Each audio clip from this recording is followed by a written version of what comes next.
I'm Gavin Bergin, I'm the Director of Governance here at British Land, responsible for the compliance function.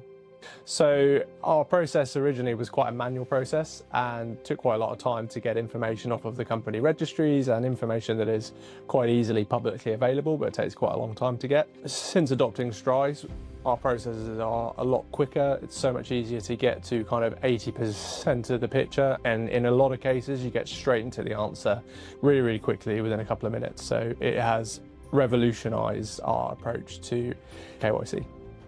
Under our previous tools, we were monitoring far more entities than we actually needed to, which meant that whoever was receiving updates had so many that it was impossible to keep track. What we've been able to do through Strise is put that risk assessment right at the front of the process and then channel our workflows through that risk assessment in a really automated way, which really quickly produces an overview risk level that is assigned to each of our customers, which has just been super helpful.